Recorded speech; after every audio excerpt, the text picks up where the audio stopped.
Hello, welcome. My name is Mark Mayer. I'm the senior educator of contemporary art at the Asian Art Museum. And I'm going to ask if you could all come up a little bit closer, make us feel a little bit wanted, and also have this rare opportunity to make this more of an intimate setting as well. Um, I wanted to welcome you all tonight to the Artist Drawing Club, and also wanting to thank, before I introduce tonight's program, I wanted to thank Tina and Hamid Mogadam, who generous support made tonight's program possible. So, what is the Artist Drawing Club exactly? In short, it's an experiment to see what happens when the museum invites this year 6 dynamic artists working in a variety of materials and subject matters to create something new using the institution as a project platform. The direction of each project takes is not fixed, and each artist can find inspiration in the museum collection, special exhibitions, the building, neighborhood, you name it. So each time the Artist Drawing Club happens, how it manifests is different. And so tonight we have the opportunity to have Shiva Ahmadi and Sharad Patel here to actually talk about their work. And the framing of this was very specific around collaboration and what collaboration looks like. So many artists working today are reliant on other artists who have a variety of different expertise to help them achieve what their vision is. And so the focus of tonight is actually speaking about the making of this most recent animation called Ascent. And with that, I'm actually just going to introduce each of our speakers. So Shiva Ahmadi was born in Tehran, Iran in 1975 and currently lives here in the Bay Area, where she's an associate professor of art at UC Davis. She received her Bachelor of Fine Arts from Azad University in Tehran and her Master's in Painting and Drawing from Cranbrook Academy of the Arts in Michigan. Her work is in the permanent collections of numerous museums. I'm only going to name some of them. The Metropolitan Museum of Art, Asia Society Museum, Museum of Contemporary Art in Los Angeles, the Detroit Institute of the Arts, and has had a number of solo exhibitions as well, presented at Layla Heller Gallery in New York, Charles B. Wang Center at Stony Brook University in New York, Asia Society Museum in New York, and has been in a number of group exhibitions, including Homeland Security, organized by the Foresight Foundation here in San Francisco. Sharad Patel was born in Texas and has a background in illustration and narrative storytelling. He studied film at the University of Texas in Austin and is now the principal of UFO Club Creative, which helps artists with video and audio production. He first collaborated with Shiva on Lotus, an animated short that was exhibited at Asia Society Museum in 2014. Patel's short films have screened at South by Southwest and Rain Dance Festival in London, and his first independent narrative feature film, Somebody's Darling, won Best International Feature at, and you're gonna have to, Ferratum Festival in Mexico, 2016. Did I pronounce that correctly? Ferratum. Okay, there we go. And he has taught film history, experimental film production, and screenwriting at Eastern Michigan University, the University of Houston, and Houston's High School for the Performing Arts. So with that, please join me in welcoming our 2 speakers.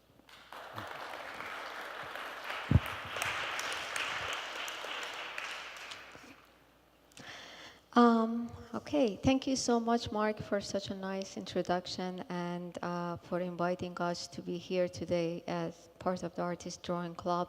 And thanks everyone for coming. Before we see the animation and Sharad starts talking about the technical aspect of the animation, I would like to talk to you a little bit about my work, my background, and where the idea of Ascent came from. It will help you to, understand the animation better.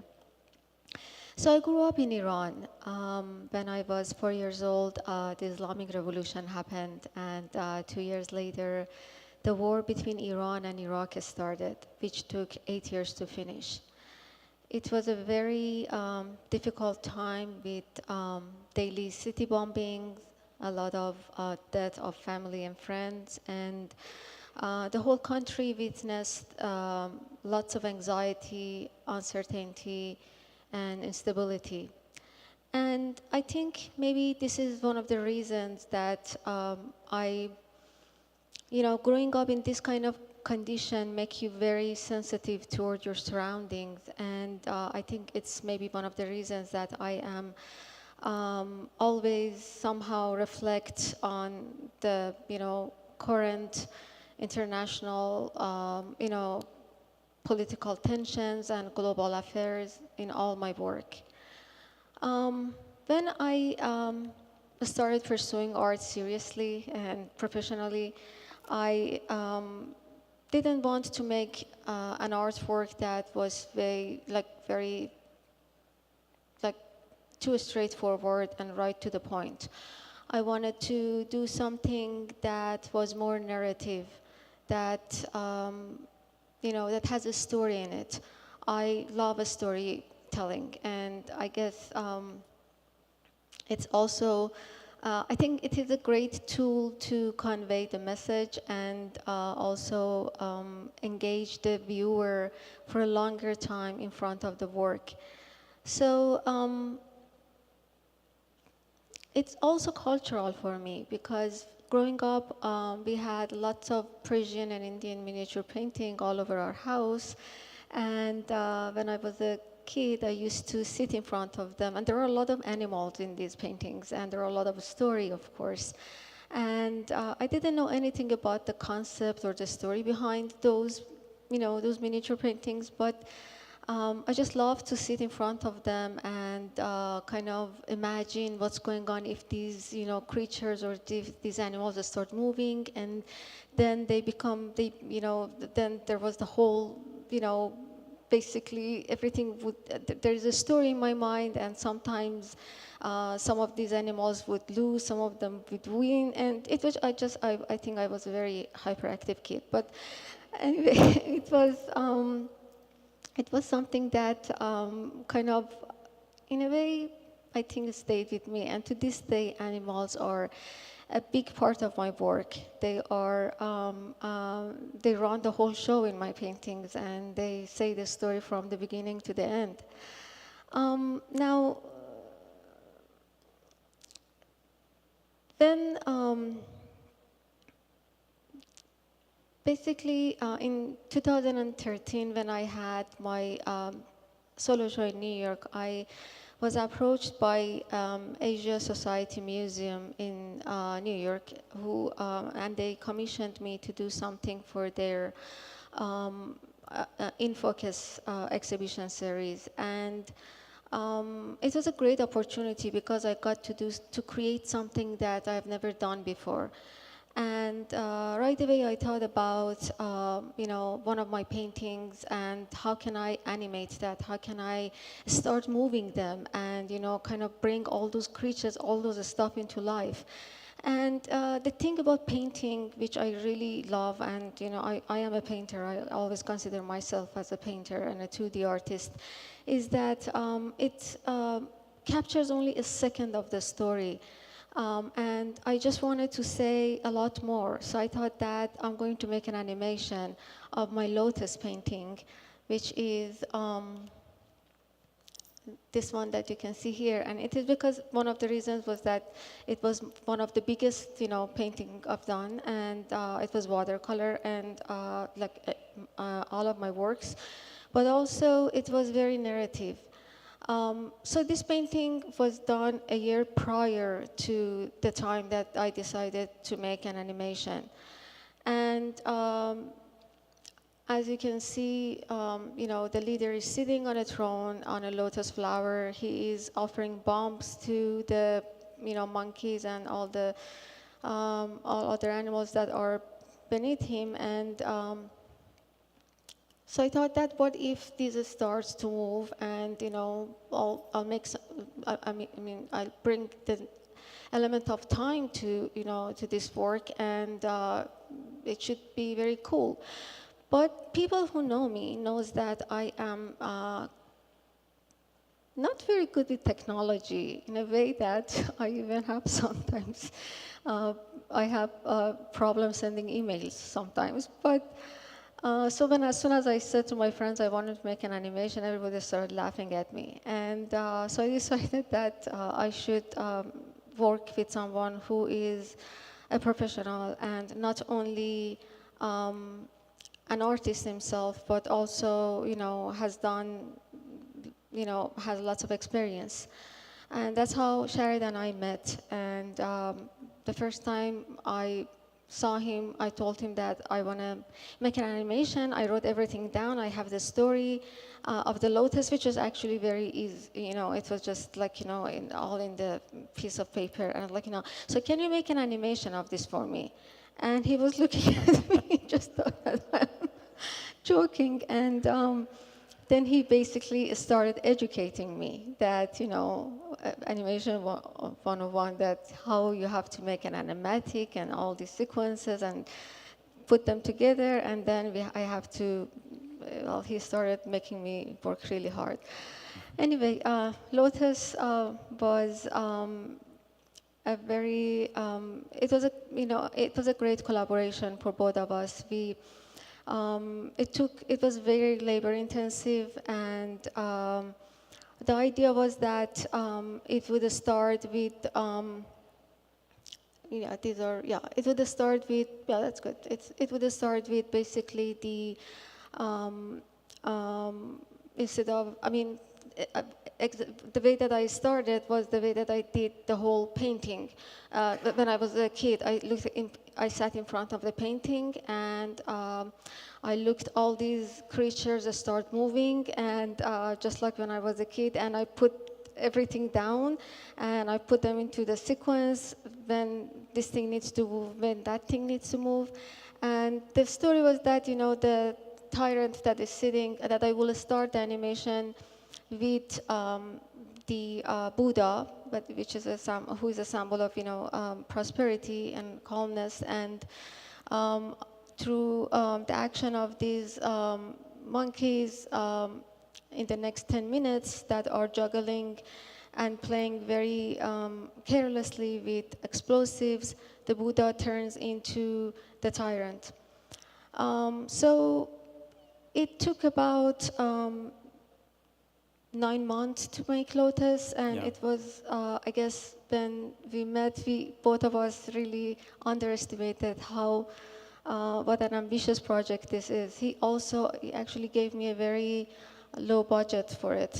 I think to this day he's like, you didn't pay me enough. But so it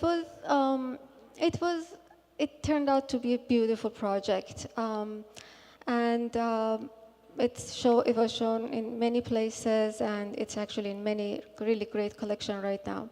But I was done with animation after that, and I thought that, no more Sharad. I'm kidding. I said, I don't want to make any more, digital art. I just want to stick with paintings and other kind of artwork, maybe 3D, and just experiment with other materials. But in 2015, a year later, Syrian refugee crisis happened, and I was following the news very religiously, and the image of Aylan Kurdi, the little boy who was drowned while he and his family were, basically escaping Syria, took over all the news and internet, and it was just a very sad story. It was a very sad image. He and his family got into a boat that was way too crowded, and the boat turned over, and he died. So I think the image stayed with me, and it really broke my heart, and I thought that I got to do something about it. So my first phone call was Sharad. I have another story, and we've got to make this animation that's called Ascent. Now, before we get into the technical aspect and actually how we made it, let's watch the animation from the beginning to end. Okay.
Thank you.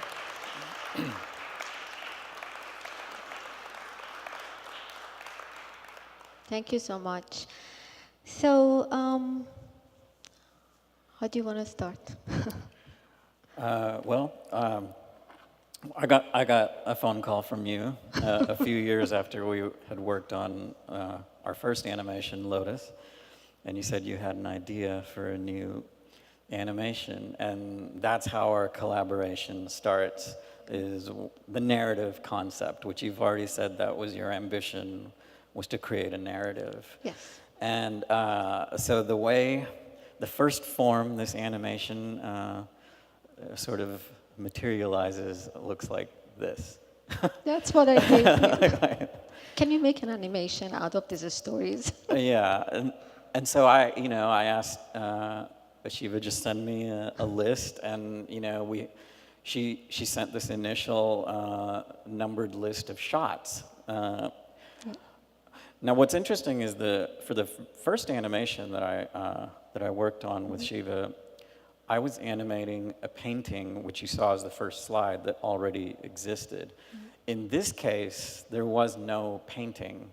We were working off of this list first, and Shiva, was talking about, in terms of economy and getting this done within a year, we could take elements from various paintings that she had already done to sort of populate this idea. And then also, of course, I knew I was going to ask you to paint new things as I needed them. A lot of them. Like if you say you want a certain object, I'm like, well, you need to paint it so that I have it. You made me work really hard for this. And in some cases, paint multiple versions Right. of an object, which we'll get into. So yeah, I mean, I was curious, when you first gave me this list, how long had you been thinking about these shots, or did you have to very quickly kind of think about this, or because when I got this list, it seemed like you had a definite idea of this narrative and No, where actually, it was I have to tell you this. It took me a lot of time writing and rewriting, and the only experience I have in script writing was, when I was a kid in my head. So really not more than that. But I was imagining everything that, this scene starts like that and then it's this. So that's how I put it down. And as you can see, it's a really poor English.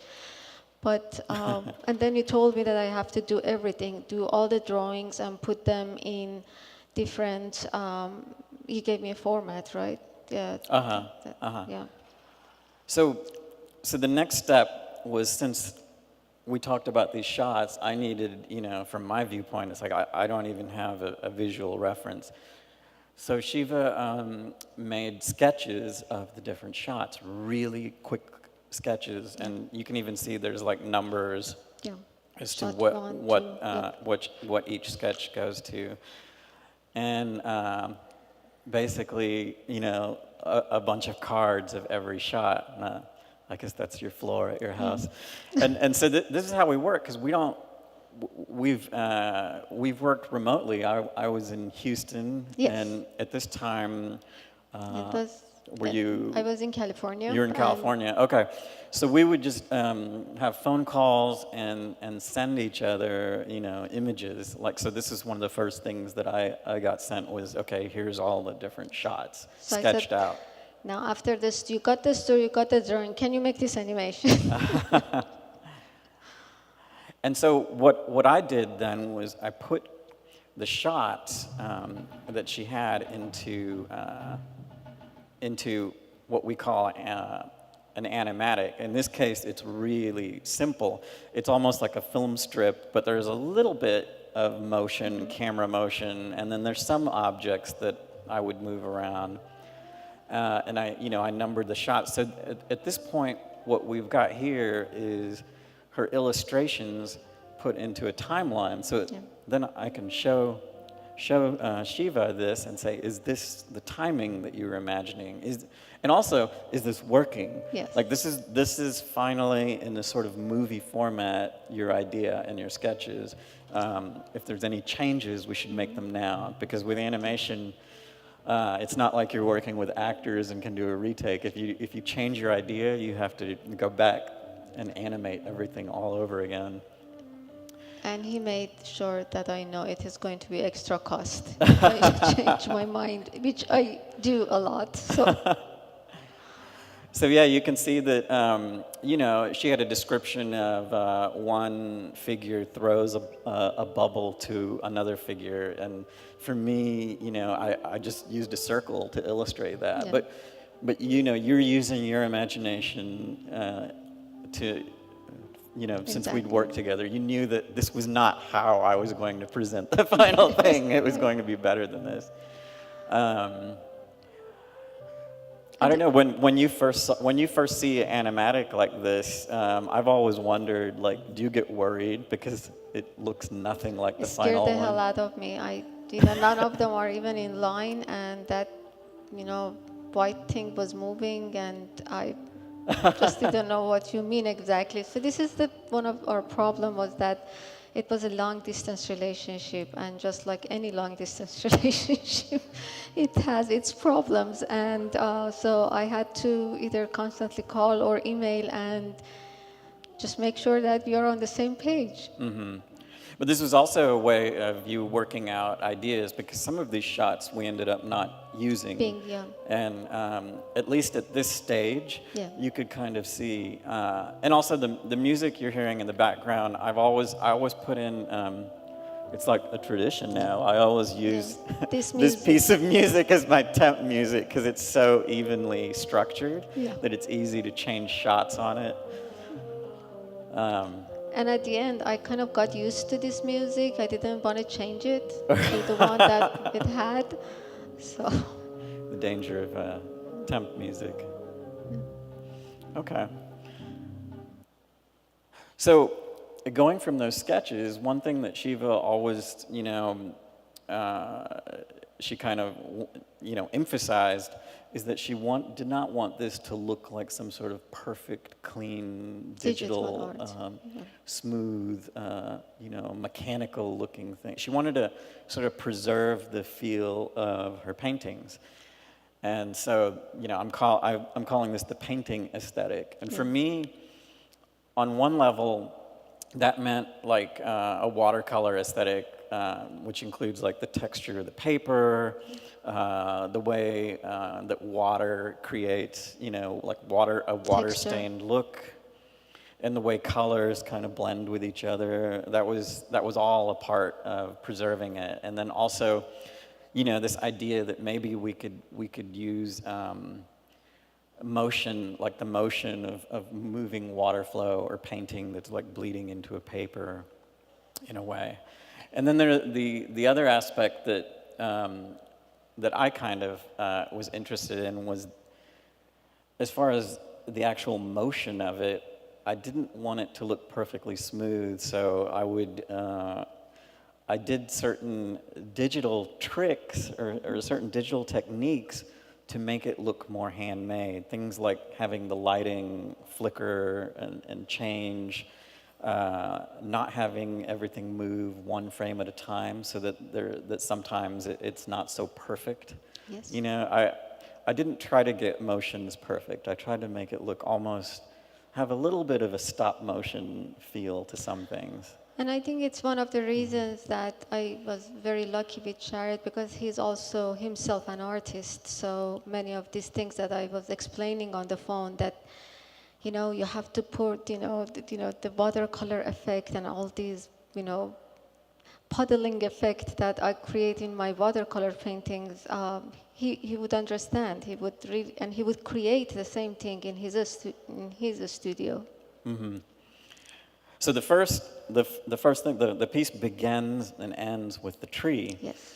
And the tree came to me as a separate painting, like this. And this tree took me a month to paint. It's a lot of leaf in there. Oh, right. It's so difficult. And now in the narrative, you described to me that you wanted a wind to be blowing on the tree, and that for that wind to begin blowing more sort of violently at the end. And of course, for me to translate that basically means, okay, so the leaves on the tree are going to indicate that there is a strong wind blowing. So how am I going to make these leaves look like a wind is blowing them? And how am I going to do that in, like, let's see, maybe 1 month by myself? And I thought, like, I experimented with, maybe I can just put some digital filter, you know, some sort of simple thing over the painting and ripple it. And I did all these tests, and none of it looked good. So I realized I was going to have to animate every single leaf individually, just as they would flutter on a real tree. But there's no way I was going to cut out every leaf on this tree and recreate it. So why did you make me paint that? You know, how long did it take? we had to have a starting point, and then I had to have a reference, right? So I had Shiva paint individual leaves, needed. like 4 different leaves, basically, and then I reconstructed the top of the tree very slowly from those leaves. What I'd do is I'd place each leaf, looking at her painting, I'd place them in the same kind of arrangement, and then I would like twist and reshade or recolor each leaf so that they looked a little bit more unique. But yeah, if I didn't have that painting to go by, it would look awful. It would not look like your work. Yeah. Okay. And so this was one of the first things that we tested and that I showed Shiva was like, so this was my test of all the leaves blowing. And you can see digitally I can make each leaf kind of wave randomly, and that's easy. But then manually I would have to kind of show that shift where the wind is supposed to, like there's gusts of wind and you can kind of see the leaves sort of turning one way. And at that point, this was the most complicated thing I had ever put together. It just took so much time, but I was really proud of it. I really liked that element. And the other thing that it was very important. Shiva had a whole narrative structure, even in the colors of the tree trunk. Like she wanted this particular green ink or a green color to come down from the top and sort of blend down. So I had one painting of the trunk. So what I would do is, using a program like Photoshop, recreate the trunk with at different points in time. And I would just imagine like maybe the paint would look this way, you know, a few seconds in. And so I would create these different steps of sort of bleeding color. And that led, you know, once I put it through the program and sort of digitize it and put motion, this was my test for the tree trunk. You did just like a watercolor, you know, bleeding. That was the most important aspect for me. But yeah, see how the green is coming in at the top? Exactly. That's what I considered a narrative element, because you specifically requested the green, like you would see a version and then you would ask for a change, like could the green come down first? Because that's the beauty of watercolor. Paints run into each other and they bleed, and you have to let them do that. You can't really control. And so each element of the tree was put together separately, you know, and each section of the tree is sort of its own little mini movie, and then I stack them together and form the tree. And that's a comparison of my recreated tree, where I put each leaf on there individually, and then the original painting. Mine looks much better. And I tried to get close, and obviously, you know, you would tell me to adjust colors and things like that. And the tree also changes colors at the end. When Oh, yeah. yeah. The leaves start to look less green. They begin to yellow on the edges and Brown, yeah. as part of the theme. Yeah, you as the director, you're always guiding me. The color was a big part of it, and the changes in the color. So of course, animating the figures, What you're seeing on the left is the main character of this piece. You called him the Monkey King, right? Yes, that's Okay. a monkey king with a scarf. And It's a jihadi scarf, and that's what they have. This is the leader, so so the scarf is like a symbol of the yeah. Okay. And you can see that. I mean, you can even see that that's on watercolor paper, or is it? Is it? Right. And so what I would do is I would take an image that she sent me through an email like this, and then I would cut it apart into pieces because I knew that I would have to have the arm or the leg stretching out and moving, and I would sort of cut it apart and even redraw or repaint certain sections of it to join. But with every monkey figure, I would break it apart like this. This was a simple one. There was others that I had to break apart into, multiple limbs and things like that. And then I would take it into this into the program and sort of assign the anatomy to it, and then I would be able to manipulate it in this way in the program. And this is just to show you how this works. So you're essentially puppeting the painting at this point. That is true, but is this a new software? Well, the software, the program that I'm using is called After Effects, but this particular thing that lets me manipulate the figure is some software developed by a German company. Which you didn't have when we made Lotus. Exactly. I did not have this for the first animation. Yeah, it was like I had to paint 100 legs and 100 for the horse and 100 for the camel, and 200 hands goes up and down. I honestly thought that you used those drawings to make this. I don't know.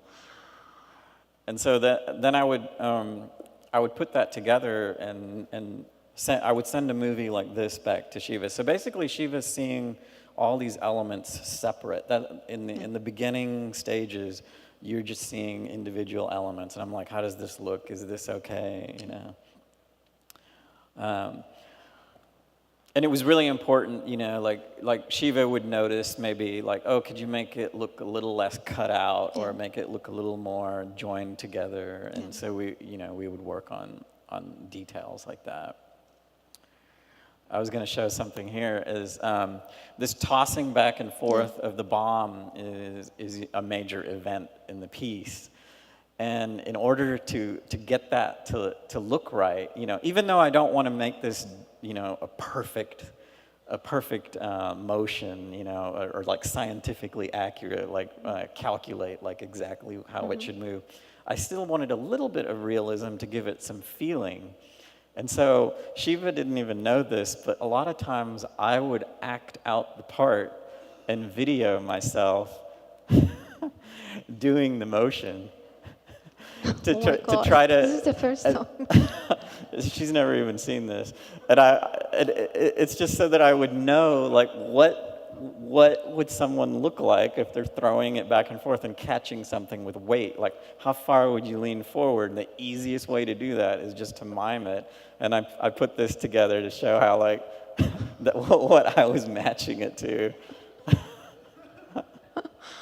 Oh, my God. This could be a piece in itself. Yeah, I know. It's actually very nice. So, another important part of this, or important characters in here, were the angels with wings, and there was this painting of this pair of angels, what would you call it? It's like an adult and then a child angel. What was your nickname for the smaller one? Just baby angel. Baby angel. Okay.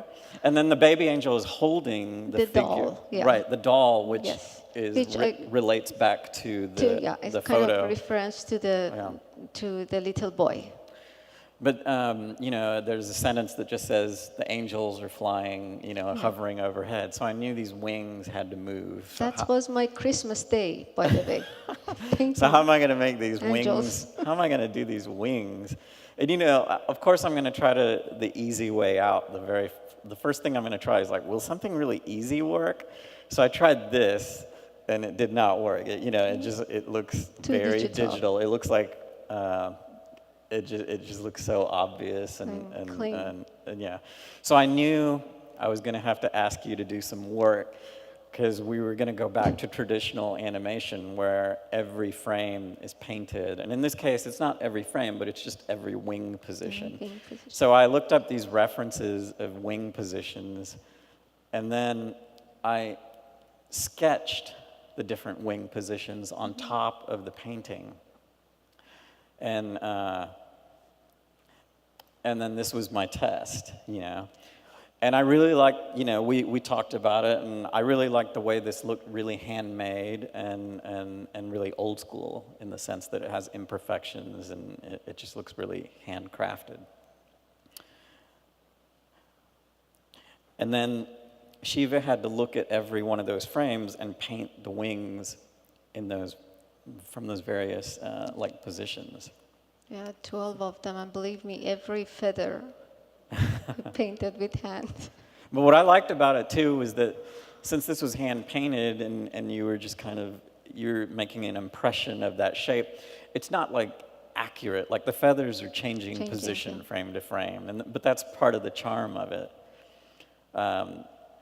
This is an example of the what I created for the baby angel, and then you can see that her paintings of those wings match certain positions of that. And she would, you know, we would number them and try to keep it all ordered. And this was how the final looked.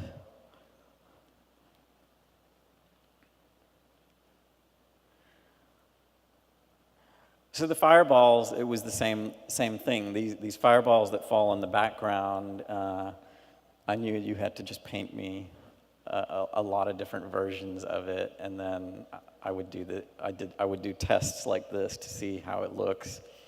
And you know, we would talk about, like I would say, do you like the one on the left or the one on the right? You know, and we would go through like how bright should it be? Should it look more red? Should it look more yellow? And getting these right actually took a little bit of time because you didn't like the way these looked as you're seeing it right now. And, Exactly. And what we eventually developed was something that it moves so fast you can barely see them, but it looks like a streak goes by and that they burn through the painting. Same thing with the lake. Was another. Right, the lake is like a centerpiece of like the big shot where you have the tree and all the figures and all that. And you always described to me that the lake needed to constantly be moving and filled with and bubbles. all those, you know, puddling effect needs to kind of bleed into each other. And I think this idea for lake and both the tree and the lake came from, you know, religious, Islamic religious studies that, you know, or stories that, you know, when in heaven, it is the tuba tree, and there is this beautiful lake. And I wanted to start a painting with, you know, a beautiful, peaceful, happy, with lots of bubble, which they're like the, you know, monkeys are playing with. And so. So I would have Shiva paint me like 2 or 3 different versions of the lake, and then I would manipulate them even further to make variations. And then the bubbles themselves are always shifting and changing. So I had Shiva painted a lot of different styles of bubbles of different colors. Thank you for admitting that I worked really hard on this. And then what I would do is sort of transition between different paintings. Like this was just a test to see how it looked, and that would become sort of my master bubble that I would have. And this all leads to like a really busy main shot with all these different and things then putting moving. these monkeys around the lake was another big task because I Right, in this sense, I'm encroaching on composition because you didn't have a painting. So, and since we're doing this long distance, it's like I would arrange all these animated figures You around the did that lake. like 20 times. You arranged the monkeys around the lake, and every time he would send it to me, I was like, no, the composition is not balanced. It's not good. You know, you have the right side, too many monkeys left side. And he was Right. like, you know, it's not a painting, it's an animation. Right, yeah. Because since things were going to change, you know, I would like explain like, okay, just remember you know, there's going to be a lot of motion. There'll be bubbles moving, and but eventually we got it right. Yeah. But this part was really interesting to me because this essentially I was creating what became From the, the painting, scratch. you know, right there. Like in other words, I became like the brush because basically you were telling me to put one group here, one group there, and maybe repeat one here, change the color of one But there. just imagine, I was in California and he was in Houston. He was my hands, you know, just in a different state. So the music is was interesting. I have a little bit of a background in music. I've dabbled a little bit in sound design and music, but Shiva. And I have none.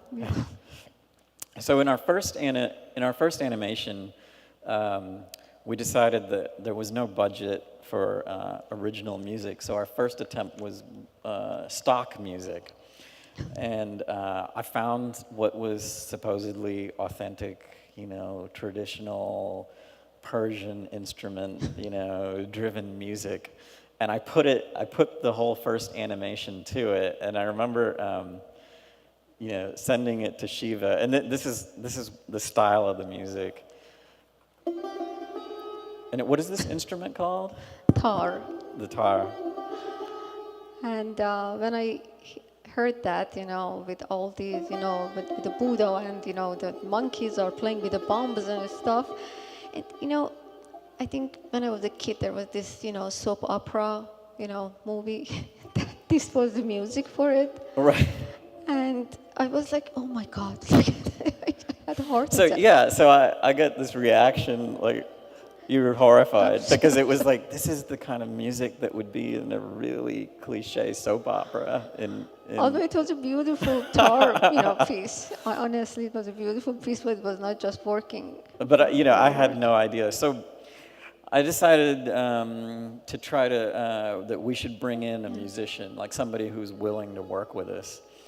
And there's a sort of community website for musicians called SoundCloud, and I was searching through there for anyone that used Persian instruments, and we found Nima, who and I've never even met him. So this was a third person in the long distance collaboration here, I looked yesterday, and now he's listing himself as a database administrator in Vancouver. But we know him as a musician and vocalist, and he's the one that provided the tracks that you heard in the piece. And this was I mixed it together in the end, but you were more communicating with him initially. Yeah, that phone call was also very amazing. With someone who doesn't know anything about music. And I was just talking to him. I was like, you know, that ding at the end, can you make it ding? And the guy was like, what are you talking about? It was so difficult to communicate with him. He wouldn't understand me. So then after everything was put together, we had all the shots together, and then there was a little bit of editing. And I think it's interesting that you brought up that photo at the beginning of the dead boy, because originally the animation had this shot. It was sort of like a really featured, I guess, at the highest point, at the climax of the piece. It was the close-up of the boy, and the music was dramatic and everything. Very dramatic. But then when you saw it, you decided against it because it was too dramatic. Too dramatic with the music and the close-up of the. I mean, I didn't want that to be there. I thought that was enough, you know, with a faraway image, and And then we have to change the music as well. Every time, this is the problem when you're working with a painter. I change things in my studio on the paper every time I do anything, any way I like. And with Sharad and Nima, I had to constantly ask them to change things, and thing that I didn't realize it's going to take a lot of time to change things, and especially with the music. I mean, Yeah. Nima hung up on me like the last time I called him. I was like, just But this change, got the wrong number. this change was like a week before the Yeah, before the opening. piece was going to open Yeah. in New York, and it, but it was fine because it didn't involve more animation necessarily. Yeah, it was good for you, not yeah, good for him. It was more of just cutting out a piece and maybe extending another piece a little bit, another shot. And so yeah, that's how we came to the final piece. Well, that's it. Any question?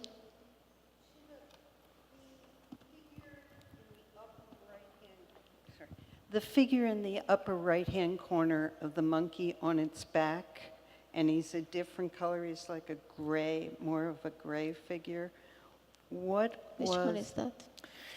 She's talking about the monkey that's lying on his back at the Oh, top of the lake. in the upper corner? And his positioning was totally different than the others. Well, monkeys are funny, right? I wanted to have some sort of, a playful scene that they're happy and they're careless, and that's why, Yeah, you were using the word playful a lot initially, and I was like, well, how do we make this look playful and happy? And I Yeah. was thinking that they should be in like, some of them are kind of lazy, and some of them are really active, and it's just like people in a park is how I thought of it, Any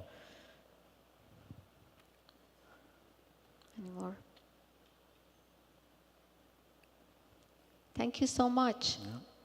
Thanks. Thank you for coming and So you can feel free to come up. One other thing is we are actually selling the monograph of Shiva's work that is quote unquote about to be published. So you can actually get an advanced copy downstairs in our store. And also, Ascend is actually going to be on view here at the Asian Art Museum on the 3rd floor in November, mid-November. What? Oh, early November. So early, it's late October. So thank you all for coming. thank you.